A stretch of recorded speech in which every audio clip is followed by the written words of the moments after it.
Salut à tous, Palbo pour la chaîne Black Ravens. Aujourd'hui, je vais vous parler de Saint-Hyacinthe by Night 2, une initiation à Vampire la Mascarade. Oui, Jasage de jeu de rôle, Sébastien et la folle Andréane ont décidé de faire un genre d'initiation à Vampire et je suis un des heureux élus pour être joueur dans ces sessions-là. Je ne sais pas si ça va être une campagne, je ne sais pas combien de temps on va jouer. Si je me fie à la première session, j'espère que ça va être quand même, ça va durer assez longtemps. J'ai eu bien du plaisir. Il y a moi comme joueur, il y a Hugo que je connais de l'initiation de Call of Cthulhu avec Red Burger. Il y a Charles, c'est quelqu'un que je connais pas, c'est la première fois que je rencontrais. Et Fanny aussi. On a eu une session 0 où on a fait nos personnages et on a eu une première session. Premièrement, Vampire, c'est un jeu que j'avais jamais joué, même si ça fait très longtemps que je fais du jeu de rôle, que ça fait quand même très longtemps aussi que Vampire existe. J'avais jamais joué à Vampire, c'est pas quelque chose qui m'intéressait comme tel, qui m'attirait, les vampires, les loups-garous. Puis, pour dire la vérité, j'ai jamais lu un seul livre de White Wolf. C'est pour vous montrer à quel point que ça me parlait pas vraiment. Puis c'est Jasage, c'est Sébastien Mandé qui m'a dit, serais-tu intéressé si on fait une initiation à jouer? Pourquoi pas, hein? Si on ne l'essaye pas, on ne sait pas si on va aimer ça ou pas. Fait que j'ai dit oui. Je vais l'essayer, je vais voir. C'est en l'essayant que je vais savoir si c'est pour moi ou pas. Puis Jasage, en faisant ces petites capsules sur Vampire, bon, ben, j'ai réécouté ça, quel genre de personnage que je voulais faire. Normalement, quand tu connais pas un jeu, tu fais un personnage qui tape. C'est assez winner, c'est pas trop engageant. Généralement, tu te trompes pas, mais j'ai décidé de pas aller là. J'ai décidé de faire peut-être un personnage un peu plus social, qui a vraiment aucune aptitude au combat. Pratiquement, je vais dire ça ainsi, là, mais c'est ça. J'ai décidé de faire un Malkavian.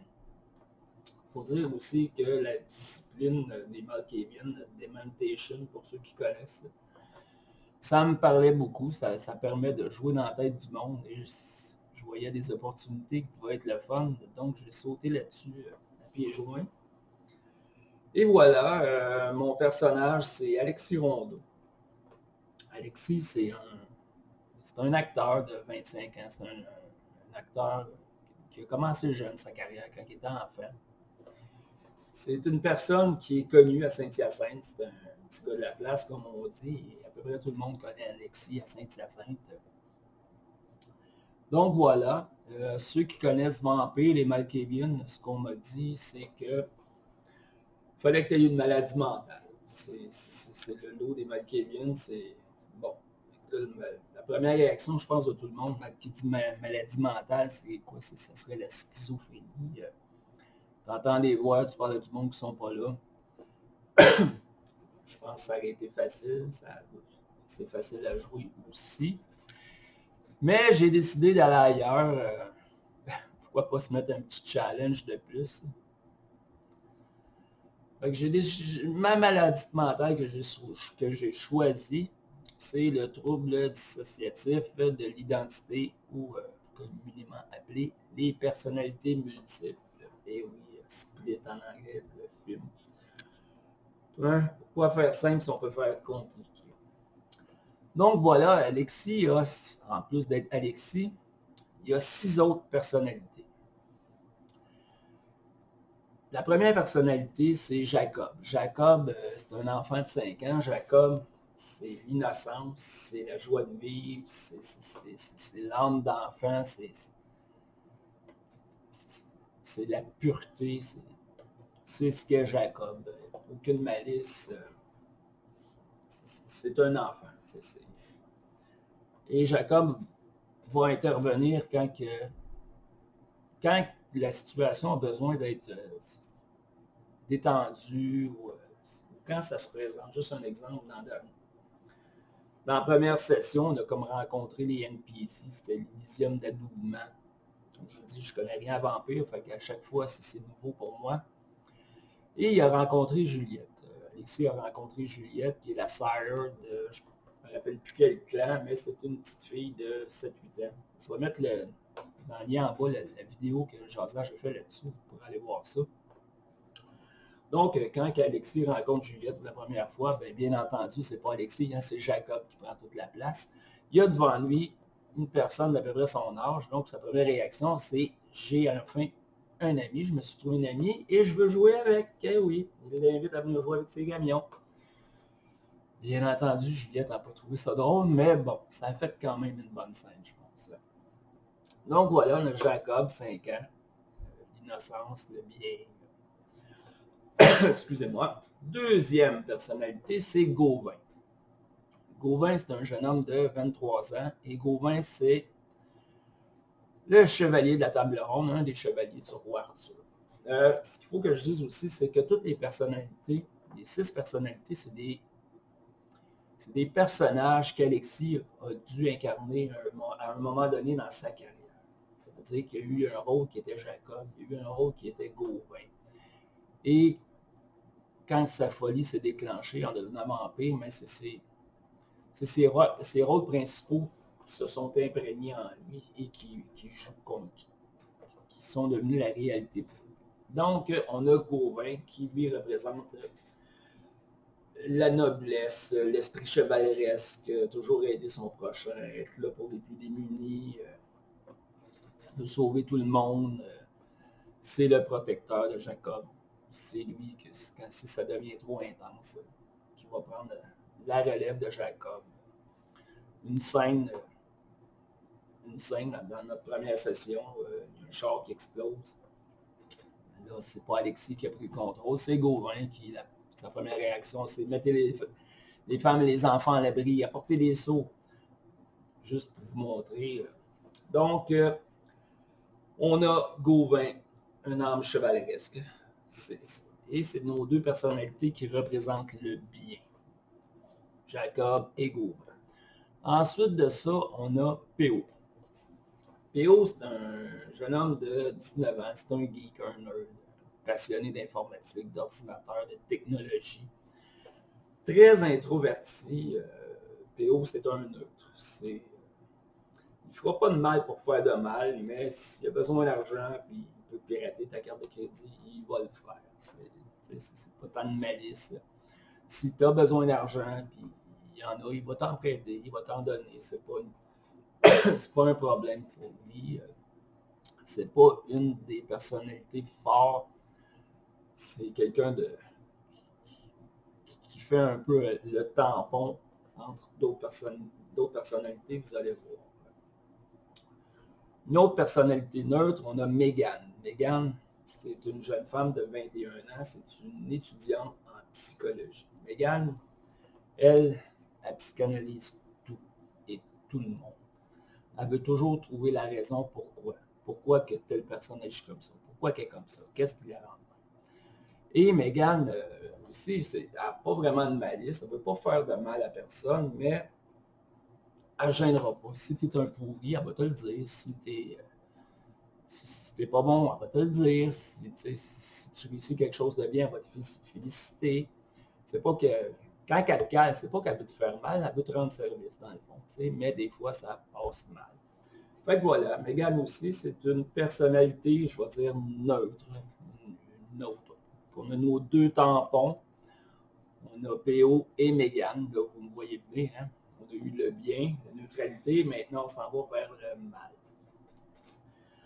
Autre personnalité qu'on a, c'est Klaus.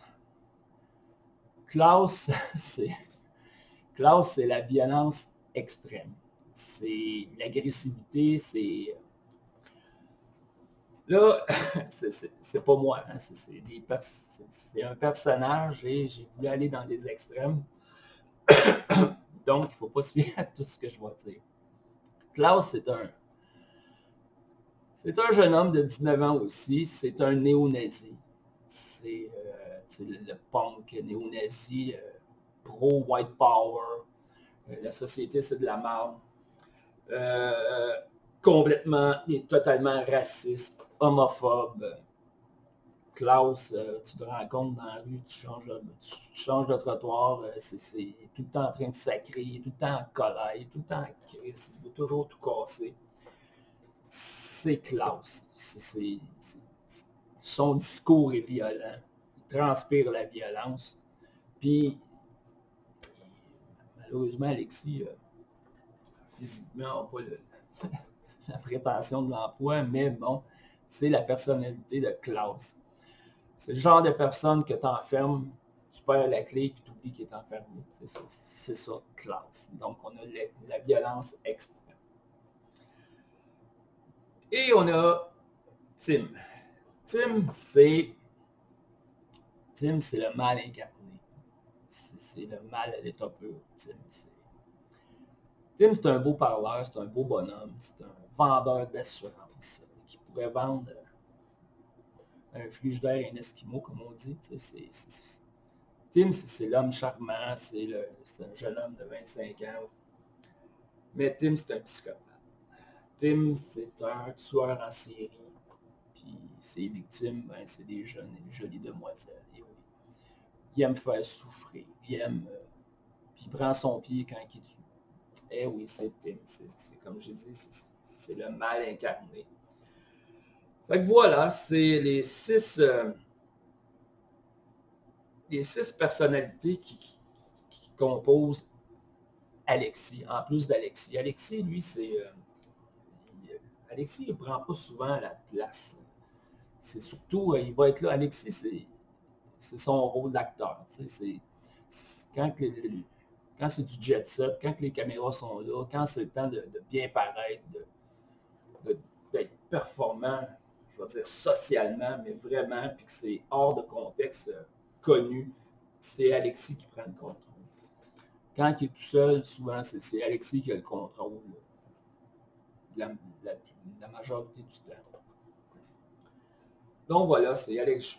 Je vous présenter Alexis Rondeau, ça va être mon personnage aussi longtemps que les autres vont être capables de l'endurer. Parce qu'avec Dementation, je me suis rendu compte que tu peux foutre la merde assez vite et c'est plaisant, c'est plaisant. Ensuite de ça, comme j'ai dit,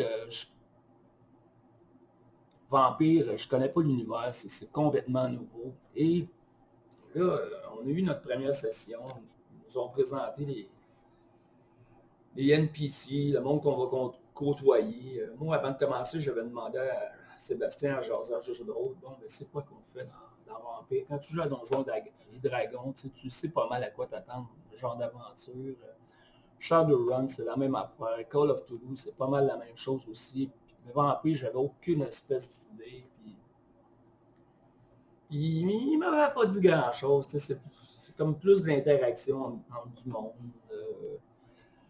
Chose aussi que j'ai compris, c'est que c'est plus chacun pour soi que du travail d'équipe comme tel. Fait que ça aussi, c'est rentré puis ça n'a pas ressorti. C'est à partir de là que je me suis demandé, c'est quoi les aspirations d'Alexis? C'est quoi dans la société de Vampire? C'est quoi qu'il veut devenir? C'est quoi son but? Là, dans notre game, il y a un prince. C'est comme le chef, le boss de la place. Là, je me disais, bon, ben, devenir prince, c'est une bonne aspiration, mais en y repensant, un mal qui vient, pour moi, ça marche, même si tout est possible, ça ne marchait pas. Le monde va se rendre compte qu'Alexis est tellement fou qu'il n'y a pas personne qui veut l'avoir comme prince, ça va être évident.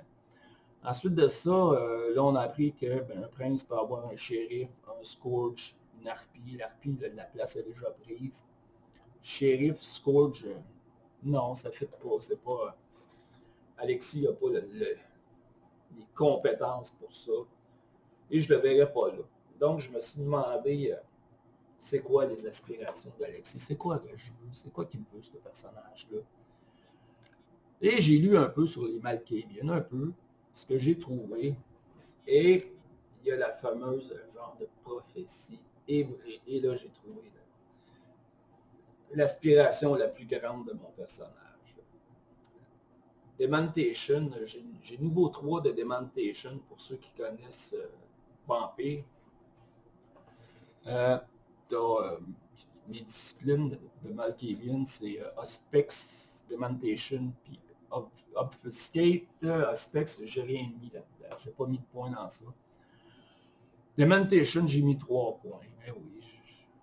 Puis j'ai mis un point d'Obfuscate pour pouvoir me cacher quand même. S'il faut que je me sauve, je vais avoir un minimum. Mais bon.